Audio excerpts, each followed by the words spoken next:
Hello and welcome to our YouTube channel guys. Indian economy की series हमने start की हुई है for all competitive exams, specially जो आपका जेके एसएसआरबी का पटवारी पोस्ट है उसमें जीएस के पार्ट में आपका ये टॉपिक मेंशन है इंडियन इकोनॉमी।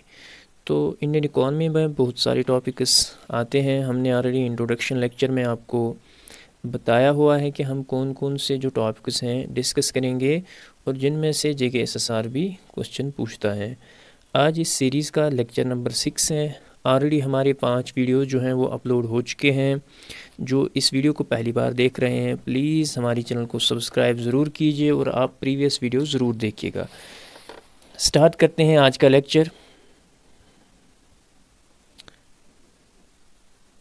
आज का हमारा जो लेक्चर रहेगा वो रहेगा फाइनेंशियल मार्केट पे। इस पे आज हम इम्पोर्टेंट एमसीक्यूज़ करेंगे। जितना भी फाइनेंशियल मार्केट में आता है वो सब यहाँ पे डिस्कस करेंगे।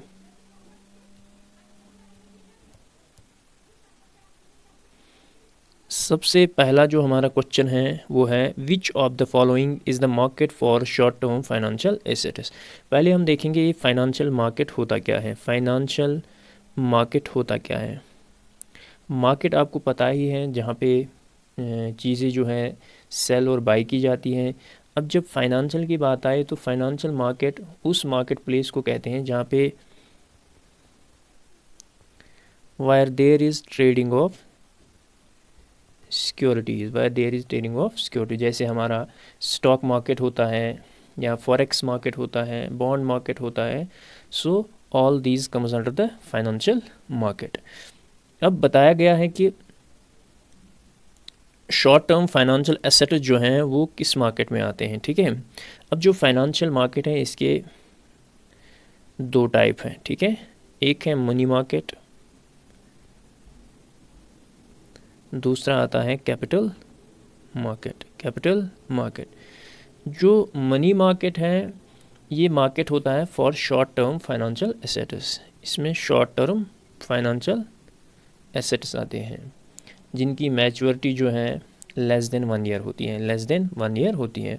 और कैपिटल मार्केट में आते हैं long term financial assets and securities जिनका मैच्योरिटी पीरियड जो है वो मोर देन 1 ईयर होता है। इसको भी आप अच्छे से याद रखिएगा।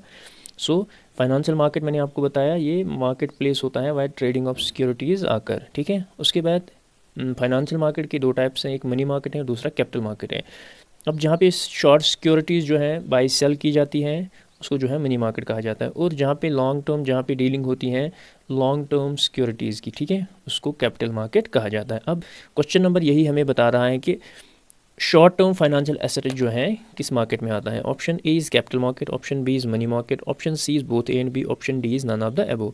सो इसका जो करेक्ट आंसर है that is money market. It is the short term, इसमें शॉर्ट टर्म एसेट्स आते हैं। ठीक है, और कैपिटल मार्केट में आते हैं long term asset. So option number B will be the correct answer for this question. Let us move to the next question. How many types of treasury bills are issued by government. हमें बताना है कि कितने types of जो treasury bills हैं government issue करता है। ठीक है, option A is 3, option B is 4, option C is 2, option D is 5। अब ट्रेजरी बिल्स होता क्या है। जो मनी मार्केट होता है इसमें बहुत सारे इंस्ट्रूमेंट्स होते हैं। ठीक है, इसमें बहुत सारे इंस्ट्रूमेंट्स होते हैं। एक इंस्ट्रूमेंट होता है कॉल मनी।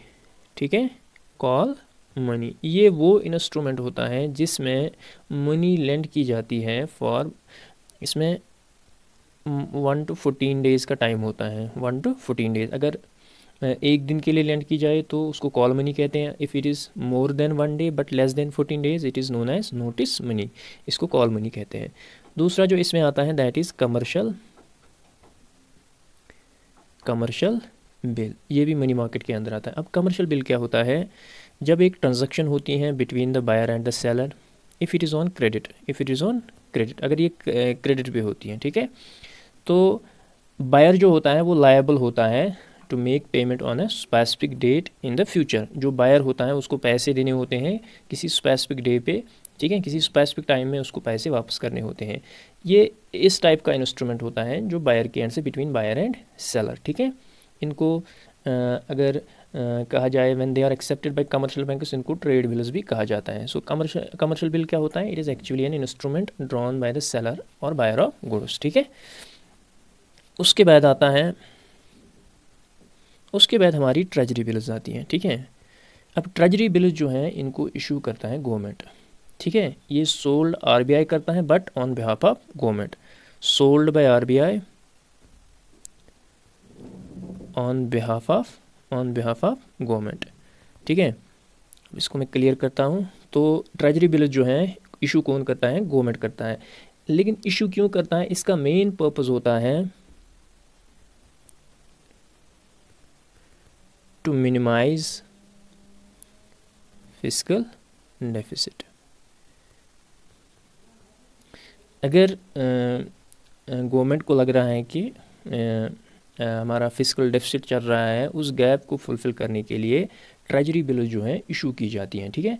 और ये एक टाइप का लोन होता है जो मतलब आप गवर्नमेंट ले रहा है पब्लिक से और फ्रॉम द इंस्टीट्यूशंस। तो in order to make payment, in order to minimize the fiscal deficit को कम करने के लिए एक टाइप का लोन लेती हैं फ्रॉम द पब्लिक और इंस्टीट्यूशंस। तो अब ये बिल जो हैं ये 3 टाइप की होती हैं। एक जो है 90 डेज़ के लिए होती हैं, दूसरी जो होती हैं 182 डेज़ के लिए होती हैं, और तीसरी जो होती हैं 364 डेज़ के लिए होती हैं, ठीक है। अब क्वेश्चन यही है कि कितने टाइप्स ऑफ ट्रेजरी बिल जो है गवर्नमेंट इशू करता है? There are 3 types, that is 191, 182 days, 364। Mainly यही 3 ट्रेजरी बिल्स हैं गवर्नमेंट यूज़ करता है। सो ट्रेजरी बिल्स का मेन पर्पज़ जो है ये इशू क्यों की जाती है? इनका मेन पर्पज़ जो होता है तो to minimise the fiscal deficit. तो गवर्नमेंट की तरफ से एक प्रॉमिसरी नोट जाता है, मतलब कि जो आपका पेमेंट जो है वो स्पेसिफिक डेट पे आपको, यूजुअली अगर 90 डेज़ का है तो 91 डेज़ के बाद आपका पैसा जो है, और इसकी जो रेट ऑफ इंटरेस्ट है वो डिटरमाइन करते हैं मार्केट फोर्सेस, ठीक है, market forces. So this was all about the treasury bills. अब हम इसमें और थोड़ा कुछ डिस्कस करेंगे जो मनी मार्केट में आता है। मेन जो इसमें एक और है that is commercial papers. Commercial papers, अब ये कमर्शियल पेपर्स क्या होते हैं?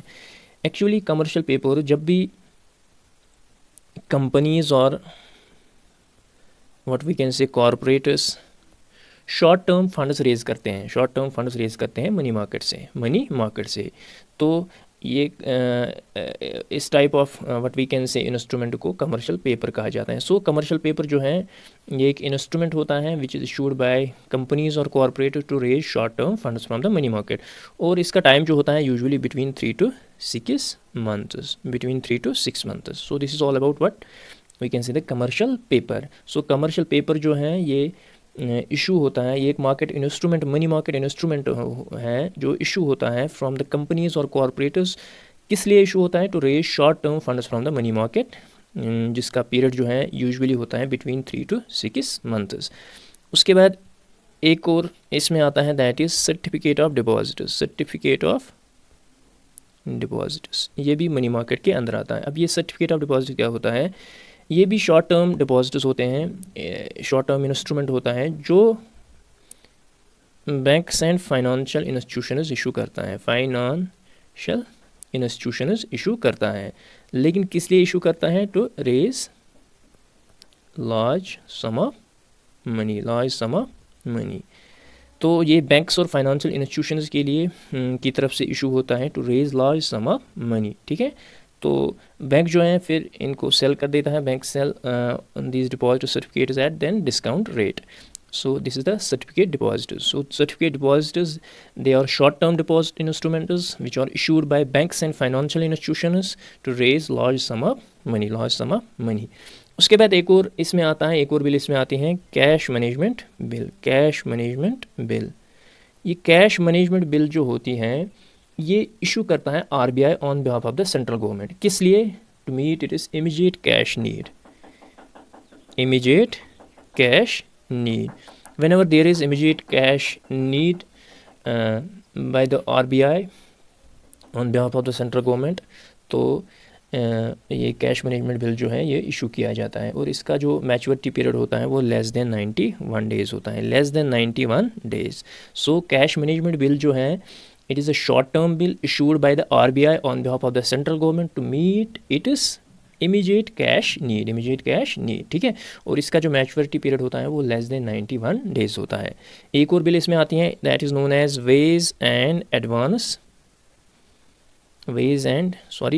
मीन्स एडवांस, ठीक है।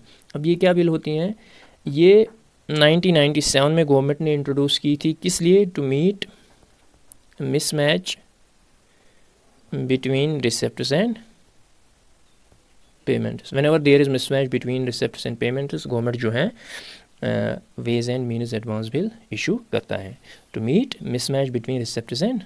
ये कुछ बिल्स थे, इंपॉर्टेंट बिल्स जो किस में आती हैं, मनी मार्केट में, and you should remember those, आपको ये लर्न करनी है। तो नेक्स्ट क्वेश्चन पे हम मूव करते हैं। सो अभी इसका जो आंसर था दैट वाज 3, ठीक है। How many types of treasury bills are issued by government, that is 3। Let us move to the next question. Which of the following comes under money market, हमें बताना है कि इनमें से मनी मार्केट में क्या आता है। Option A is call money, option B is commercial bills, option C is treasury bills, option D is all of. अभी मैंने आपको बताया ये सारी चीज़ें हमने डिस्कस की, all of the above will be the correct answer for this question. Call money भी हमने डिस्कस किया, कमर्शियल बिल्स भी हमने डिस्कस किया, ट्रेजरी बिल्स भी हमने डिस्कस किया। So all of the above are included in those come under money market. Next question पे मूव करते हैं। Which of the following is the market for long term financial assets. Option A is capital market, option B is money market, option C is both and B, option D is none of the above. Money market जो है वो short term funds के लिए होता है, और capital market जो होते हैं वो है लॉन्ग टर्म फंड्स के लिए। सो option number A will be the correct answer for this question, ठीक है। अब ये कैपिटल मार्केट में आता क्या है, कैपिटल मार्केट में आता है, मनी मार्केट तो हमने डिस्कस किया, इसमें क्या क्या आता है, call money, commercial bills, treasury bills, commercial paper, certificate of deposit, cash management bills या ways and means advance. So all these come under the money market. अब कैपिटल मार्केट में क्या आता है, कैपिटल मार्केट वो मार्केट होता है जो सिक्योरिटीज़ के साथ डील करता है, that have maturity period exceeding 1 year. So इसमें यूजुअली आपका आता है बॉन्ड्स, शेयर्स या डिबेंचर्स, ठीक है। All these come under capital market. All these come under capital market. Next, which of the following comes under capital market? अभी हमने discuss किया, option A is bonds, option B is shares, option C is debentures, option D is all of the above. So all of the above will be the correct answer. अब हमें देखना है कि bonds क्या होता है, shares क्या होता है या डिबेंचर्स क्या होता है। बॉन्ड एक्चुअली जो होता है ये एक एग्रीमेंट होता है। अगर आप बैंक में इन्वेस्ट कर रहे हो, फॉर एग्जांपल आपने फिक्स डिपॉजिट, आपने सुना ही होगा, फिक्स डिपॉजिट आपने पैसा रखा 4 लाख 5 लाख, तो बैंक आपको उसका एक बॉन्ड देता है, ठीक है। उस बॉन्ड में क्या लिखा होता है कि आप इतना अमाउंट जो है इतने टाइम के लिए रख रहे हो और इतना आपको बैंक इंटरेस्ट दे रहा है, ठीक है। सो बॉन्ड्स और इन्वेस्टमेंट सिक्योरिटीज़, तो जहाँ पे लेंडर जो है वो इन्वेस्ट करता है मनी टू ए कंपनी और what we can say government को भी for a set period of time in return of regular interest payment, जिसमें आपको बैंक या गवर्नमेंट जो है आपको रेगुलर रेट ऑफ इंटरेस्ट देता है, दैट इज़ बॉन्ड, ठीक है। आप फिक्स डिपॉजिट याद रखो, fix deposit is best example of bonds, ठीक है। उसके बाद है शेयर्स। अब शेयर्स क्या होता है, यूजुअली जब एक कंपनी, फॉर एग्जांपल एक कंपनी जो है उसको 1 लाख रुपीज़ का कैपिटल चाहिए, ठीक है, 1 लाख रुपीज़ का कैपिटल चाहिए। अब इसके पास पैसा अभी है नहीं, या है इसके पास पैसा, फॉर एग्जांपल 50,000 है, इसके पास 50 नहीं है। अब ये कंपनी जो है सर्च ऑफ पार्टनर्स, ठीक है, ये पार्टनर ढूंढेगी ताकि जो 50,000 जो है ये अमाउंट है वो इसको पूरा करे, ठीक है। अब ये क्या करती हैं, जो 50,000 अमाउंट बच गया ये इसकी शेयर्स इशू करती हैं। फॉर एग्जांपल 50,000 अगर हम हज़ार के 50 इसके शेयर बनाएंगे, हिस्से बनाएंगे, यानी 50 शेयर्स। अब एक शेयर का कितना अमाउंट है, एक शेयर का है 1000 रुपीज़ वैल्यू, 1000 रुपीज़ वैल्यू, ठीक है, एक शेयर का। अब इसने 50 पार्टनर बनाए 50,000 के लिए, ठीक है, ये मैं एग्जांपल के तौर आपको बता रहा है। आप उसने बनाए 50,000 के लिए, उसने 50 पार्टनर्स बनाए, ठीक है, और एक पार्टनर का जो कैपिटल है वो है 1000 रुपीज़, ठीक है, 1000 रुपीज़। सो ये 1000 रुपीज़ जो है ये एक शेयर है। इसी तरह दूसरा भी 1000 दूसरा शेयर हो गया। अब इनको जो है प्रॉफिट कैसे मिलता है, जैसे कंपनी प्रॉफिट अर्न करती है, उन्होंने जितना इन्वेस्ट किया होगा उस हिसाब से उनको अपना जो है प्रॉफिट मिलता है। दिस इज़ द शेयर, ठीक है, दिस इज़ द शेयर। जैसे कोई बोलता है कि मुझे इस कंपनी में 50% शेयर्स हैं, ठीक है, इसका मतलब होता है कि जितना कंपनी ने इन्वेस्ट किया होता है उसका 50% जो है इसने इन्वेस्ट किया होता है, ठीक है, that is what we can say the share. उसके बाद जो होता है डिबेंचर्स। डिबेंचर्स क्या होता है, डिबेंचर्स यूजुअली इशू करते हैं प्राइवेट कंपनीज और गवर्नमेंट भी करता है। तो ये लॉन्ग टर्म फाइनेंशियल इंस्ट्रूमेंट होता है, ठीक है, long term financial instrument, long term financial instrument. तो ये एक लॉन्ग टर्म फाइनेंशियल इंस्ट्रूमेंट होता है that are issued by companies, किस लिए या गवर्नमेंट किस लिए, टू बोरो। सिंपली इनका एक ही मकसद होता है, so that they can borrow money, ठीक है, फ्रॉम द पब्लिक। सो इसमें फिर दो टाइप्स होते हैं, एक होता है कन्वर्टेबल डिबेंचर्स। ये शेयर जो है ये कंपनी के पार्टनर बन जाते हैं फिर, ठीक है। अगर आपने 50% शेयर ले लिए हैं, आप 50% के मालिक हो कंपनी के, ठीक है। डिबेंचर में ऐसा नहीं होता है। डिबेंचर में आपने कोई अमाउंट इन्वेस्ट किया है, उसके लिए आपको एग्रीमेंट है, आपको इतना मिलेगा, इस डेट पे मिलेगा, ठीक है, उस हिसाब से। तो डिबेंचर जो है ये कंपनी का ये नहीं बन जाता है ओनर, ठीक है। तो डिबेंचर जो हैं they are long term financial instrument issued by private companies या गवर्नमेंट वगैरह, ठीक है। तो इनकी बैकिंग नहीं होती है। अब इसमें टाइप्स होते हैं, कुछ कन्वर्टेबल डिबेंचर्स होते हैं, कुछ नॉन कन्वर्टेबल होते हैं, ठीक है। कन्वर्टेबल में फिर अगर आपका टाइम पीरियड हो गया इसका डिबेंचर का, उसके बाद उसको शेयर में कन्वर्ट किया जाता है, ठीक है। नॉन कन्वर्टेबल वो होता है जिसको आप शेयर में कन्वर्ट नहीं कर सकते, ठीक है। So this was all about this. So ये सारे जो हैं ये कैपिटल मार्केट में आते हैं। सो all of the above will be the correct answer for this question. Buying and selling of existing securities का अंडर, हमें बताना है कि जो एग्जिस्टिंग सिक्योरिटीज़ होती हैं वो किसके अंडर आती हैं। Option A is primary market, option B is secondary market, option B जो है वो है सेकेंडरी मार्केट, और ऑप्शन सी जो है that is commodity market, commodity exchange market, ठीक है। अब जो सेकेंडरी मार्केट होता है, सेकेंडरी मार्केट जो होता है उसके दो टाइप्स होते हैं, एक है प्राइमरी, दूसरा है सेकेंडरी, दूसरा है सेकेंडरी। अब प्राइमरी मार्केट क्या होता है, प्राइमरी मार्केट एक्चुअली वो मार्केट होता है जिसमें फंड्स रेज़ किए जाते हैं, fresh fund, fresh capital raise की जाती हैं, ठीक है। यानी it is what we can say characterized by presence of all, जितने भी इन्वेस्टर या लोग हैं इसमें जो है इसमें इन्वॉल्वमेंट होती है in raising of fresh capital funds, ठीक है। तो जो ये स्टॉक्स होते हैं they are available for the first time, they are available for the first time, ठीक है। और इसमें यूजुअली जो आता है सच एज आपने सुना आईपीओ के बारे में आपने सुना होगा, initial public offer, that comes under the primary market. So जो फ्रेश कैपिटल जो है रेज की जाती है वो प्राइमरी मार्केट में आती है। और सेकेंडरी मार्केट जो है ये सेकंड हैंड सिक्योरिटीज़ के साथ डील करता है, जैसे हमारा स्टॉक एक्सचेंज है, ठीक है, it comes under secondary exchange. So secondary market is the market which deals with buying and selling of existing securities, existing, इसमें फ्रेश सिक्योरिटीज़ जो हैं वो इशू की जाती हैं, इसमें जो है सेकंड हैंड, ठीक है, जो ऑलरेडी एग्जिस्ट हुई होती है, ठीक है। सो इसको जो है सेकेंडरी मार्केट को स्टॉक मार्केट भी कहा जाता है। सो एग्जिस्टिंग सिक्योरिटीज़ का मतलब हो गया secondary market. So option B will be the correct answer for this question. Primary में क्या आता है, इसमें जो है फ्रेश कैपिटल को रेज किया जाता है। आप इसको याद है, IPO is the initial public offer, is an example of what we can say primary market. Question number 7 है Bombay stock exchange was founded. हमें बताना है कि जो बम्बई स्टॉक एक्सचेंज हैं वो कब फाउंड किया गया था। Option A is 1875, option B is 1855, option C is 1970, option D is 1990। इसका जो करेक्ट आंसर है दैट इज़ 1870। ये स्टॉक एक्सचेंज जो है अभी मैंने आपको बताया ये सेकेंडरी मार्केट के अंडर आता है, क्योंकि इसमें जो है एग्जिस्टिंग सिक्योरिटीज़ के साथ डीलिंग होती है। अब जो बम्बई स्टॉक एक्सचेंज हैं ये 1875 में इस्टेब्लिश किया गया था, ठीक है, इस्टेब्लिश किया गया था, and it was founded by Premchand Roychand, ठीक है, इसको आप याद रखिएगा, प्रेमचंद रॉयचंद। और ये एशिया का सबसे ओल्डेस्ट स्टॉक एक्सचेंज माना जाता है, एशिया का सबसे ओल्डेस्ट स्टॉक एक्सचेंज माना जाता है, एशिया का, Asia's first stock exchange, not only of India but also of Asia. और अगर हम वर्ल्ड की बात करेंगे तो एम्स्टर्डम स्टॉक एक्सचेंज नीदरलैंड्स का है, ठीक है, ये वर्ल्ड का सबसे ओल्डेस्ट स्टॉक एक्सचेंज माना जाता था, जिसको 1602 में एस्टैब्लिश किया गया था by the Dutch east India company, ठीक है, डच ईस्ट इंडिया कंपनी 1602 में। ये वर्ल्ड का सबसे ओल्डेस्ट स्टॉक एक्सचेंज माना जाता है। और इंडिया का जो ओल्डेस्ट स्टॉक एक्सचेंज है that is Bombay stock exchange, and not only of India but also it is the oldest stock exchange in Asia, ठीक है, इसको आप याद रखिएगा, बम्बई स्टॉक एक्सचेंज। और यहाँ पे एक और स्टॉक एक्सचेंज हमारा है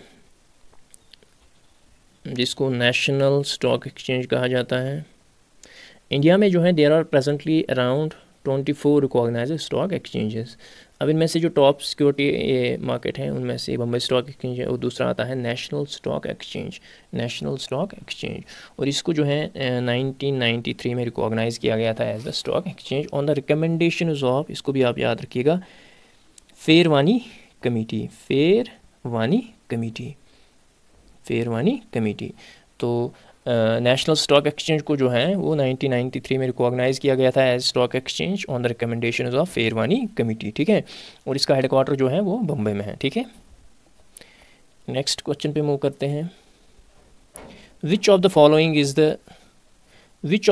is the oldest stock exchange of Asia. हमें बताना है कि इनमें से ओल्डेस्ट स्टॉक एक्सचेंज एशिया का कौन सा है। Option A is national stock exchange, option B is Bombay stock exchange, option C Amsterdam stock exchange, option D is none of the above. अभी मैंने आपको बताया एशिया का oldest stock exchange is Bombay stock exchange. It is not only of India but also of Asia, जिसको 1875 में establish किया गया था बाय प्रेमचंद रॉयचंद, ठीक है, इसको फाउंड किया गया था by Premchand Roychand. Next question पे मूव करते हैं।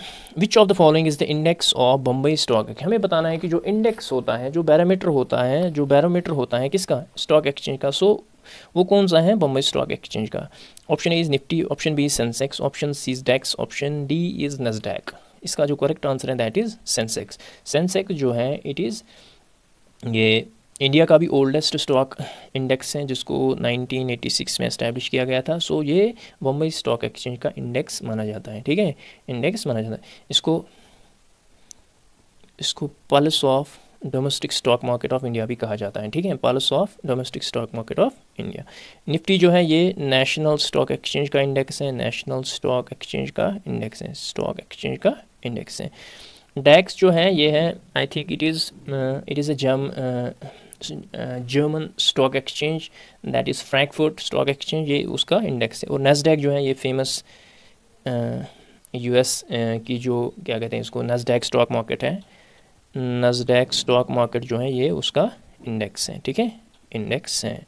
सो Sensex will be the correct answer for this question. So हो सकता है ये क्वेश्चन भी आए आपको कि नेशनल स्टॉक एक्सचेंज का इंडेक्स कौन सा है, दैट इज़ निफ्टी। और निफ्टी को जो है इट वाज एस्टैब्लिश्ड इन 1992 में उसको एस्टैब्लिश किया गया था निफ्टी को। नेक्स्ट क्वेश्चन पे मूव करते हैं। Which of the following is the regulatory and development agency of Indian capital market. अब जो कैपिटल मार्केट इंडिया में है तो उसको चलाने वाला भी कोई होना चाहिए, तो इसके पीछे जो रेगुलेटरी या डेवलपमेंट एजेंसी है वो कौन सी है। Option A is RBI, option B is SBI, option C is ministry of finance, option D is none of the above. ये थोड़ा टिपिकल टाइप का क्वेश्चन मैंने डाला हुआ है। इसका जो आंसर आएगा वो आएगा नन ऑफ द एबो। इसकी जो रेगुलेटरी एंड डेवलपमेंट एजेंसी है that is CBI, SEBI, that is securities and exchange board of India, securities and exchange board of India. इसको जो है 1988 में एस्टैब्लिश किया गया था, ठीक है, on the recommendation of GS Patil committee. इसको भी आप याद रखिएगा, GS पाटिल कमेटी, ठीक है। तो यही जो है CBI जो है ये रेगुलेटरी एंड डेवलपमेंट एजेंसी है जो इंडियन कैपिटल मार्केट को देखती है।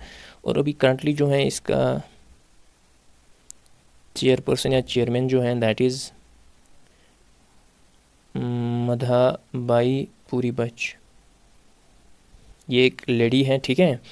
और एक और चीज़ है, she is the first women chairperson to lead CBI, ठीक है, ये पहली वुमेन बनी है जो चेयरपर्सन बनी है CBI की, ठीक है। तो मार्च 2022 से ये एज चेयरपर्सन अपॉइंट की गई है। और इसके जो CBI के जो क्या कहते हैं इसका जो हेड ऑफिस है दैट इज़ इन मुंबई, और इसके जो रीजनल ऑफिस हैं 2 इन कोलकाता, दिल्ली एंड चेन्नई, ठीक है, Delhi and Chennai. So this was all about, जितना भी मेन इसमें फाइनेंशियल मार्केट में आता है वो सब मैंने इस वीडियो में कवर किया। आई होप आपको हमारा कंटेंट पसंद आया होगा। प्लीज़ हमारे चैनल को सब्सक्राइब ज़रूर कीजिए और इस चैनल को ज़्यादा से ज़्यादा शेयर कीजिए। मिलते हैं नेक्स्ट वीडियो में, टिल देन बाय बाय।